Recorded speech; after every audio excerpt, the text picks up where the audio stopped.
that's bad. It's 90% Bakken oil. So, will the production do that? Now I'm going to use Haynesville as the last example, and then I'll get off that. Haynesville added 5 BCF to American gas production.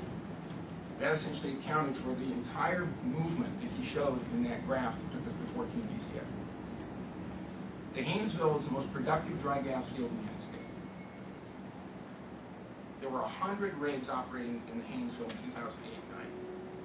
There are 30 today.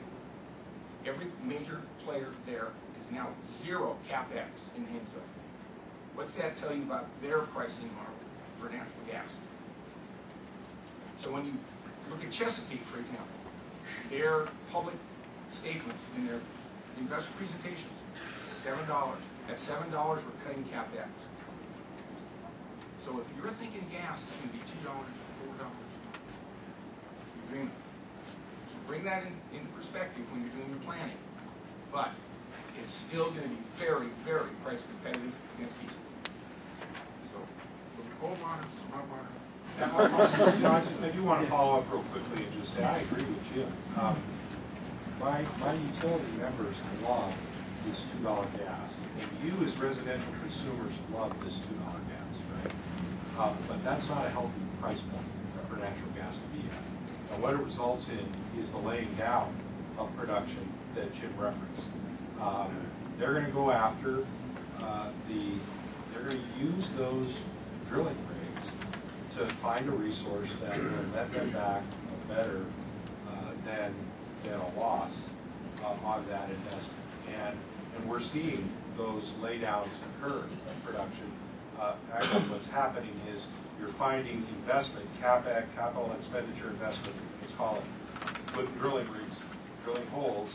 You're seeing it move away from dry gas as the target to gas with natural gas liquids like propane, ethane, and butane, and other wet, it's called wet gas, and oil.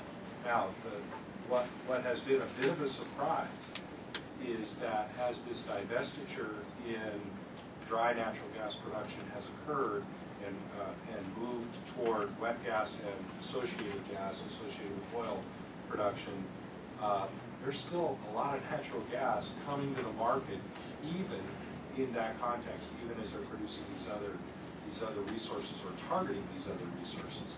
That actually makes the natural gas almost a nuisance in that kind of production. So, it's important to understand that $1.88 spot price for natural gas is not healthy. And that price probably will move up and probably should move up. Whether it's going to be at $7 that Chesapeake hopes, or at somewhere more like in the $4 to $6 range long term. I think all we really know at this moment is we don't know. 2 quick comments. Those rigs that you mentioned, Jim, coming out of the Haynesville, they've gone to the Bakken. The same rig that drills for gas in the Haynesville can drill for oil in the Bakken, and oil price being high. That's where they're going. And I think if you look back at the graphs we had, you probably didn't see any of those with projections at $1.88. The Credit Suisse stuff was at $4.50 today, going to $6.50. I think most folks are thinking it's going to have to be in that range to sustain the industry in that regard. Are you seeing a drop, Jim, in your demand in the drilling sector now? Is that affecting your business? It's not affecting us at all.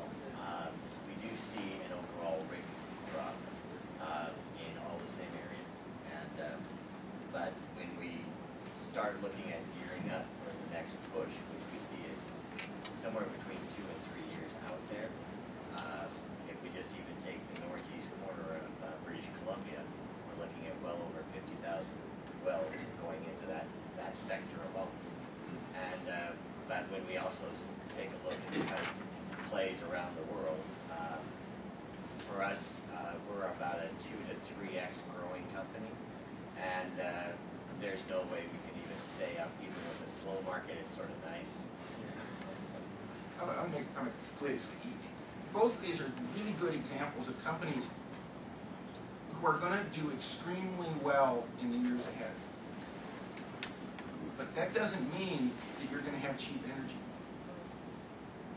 The Bakken is going to produce a lot of oil, for example. And there are a lot of companies, yours in particular, I think, well there. But that doesn't mean that you're gonna have $2 gasoline.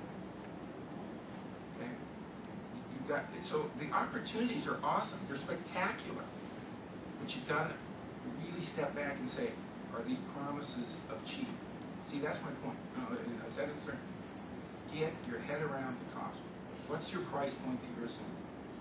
I think the point, Jim, I want to follow up with you, and then we'll open this up for a few more questions before we wind down, is, and I think you made this point at the end, but I want to reemphasize that. So your view is that gas prices are going to go up. We're going to see fertilizer companies coming in, we're going to see transportation picking up a bigger portion of this supply. You're going to see prices trend up. But the real issue in my mind is always, what's the gap?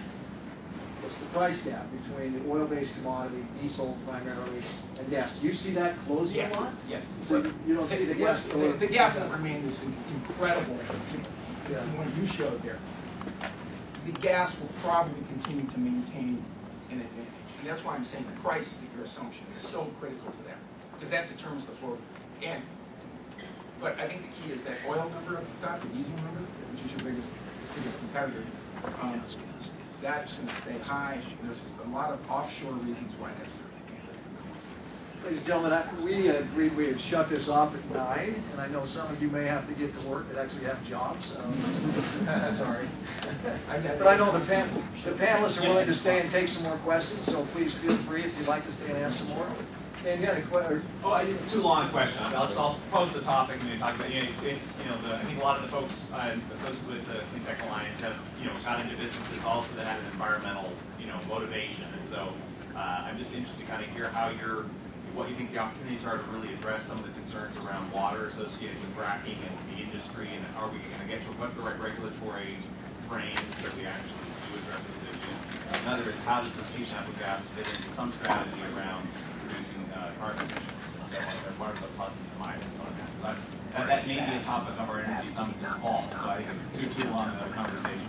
I think you'll hear more on that as we talk in the next May 3rd event as well. But we should address those issues because I think they're relevant to this discussion, particularly given it's the Washington Clean Tech Alliance that sponsored this event this morning.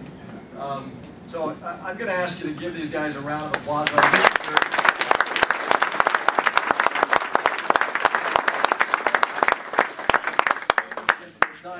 I know they're willing to stay and take more questions, so if you don't have to leave, please feel free. And why don't we start with some of the... I'll make a real quick comment on the water issue. One, I actually had a conference called 11 o'clock with a bunch of geologists working on Marcellus. And one of the big issues they're discovering is there's an awful lot of old vertical oil wells in Pennsylvania. Nobody mapped them, they weren't flooded and abandoned properly. And if you do a fracture zone, if you're one of these old, abandoned, and unmapped verticals, and you blow a 300-foot diameter fracture zone around the well and then it intersects with that pipe to the aquifer, yeah, you're gonna have a problem. And that may be accounting for a lot of some of the issues we're seeing. So we may be paying the price of some infrastructure decisions made 50, 60, 80 years ago. That's probably the biggest surprise I think. You just don't know enough on that. Let me pose this question to the whole panel. I don't care who takes it, but just this concept that, look, it's Washington Clean Tech Line. What the world's natural gas got to do with clean technology? Consider the alternative. Clean coal, come on, you've heard of that. If there was ever an oxymoron, that's it. You're absolutely right. There's a lot of the mapping issues that it's really not the fracking that's causing the problem. It's the lack of knowledge in the geological development and understanding of what's happened in the last 100 years. The biggest driver we see for the gas companies to go clean is the fact that now they realize that if they frack clean, they can get a larger flowback, subsequently a larger return on their gas wells. That will drive it. That's really new, and that will be the theme that you're going to see over the next 2 years, is that the flowback will be larger if they frack clean. And I think that's what we see now. Let me take that in a little different direction. Sorry, I know there's no question here quickly, but Garret, would you address this issue? If you're displacing coal, let's just use oil-based commodities, diesel, gasoline, in a transportation vehicle, what is the impact on the environment that moving to natural gas needs to be an oil-based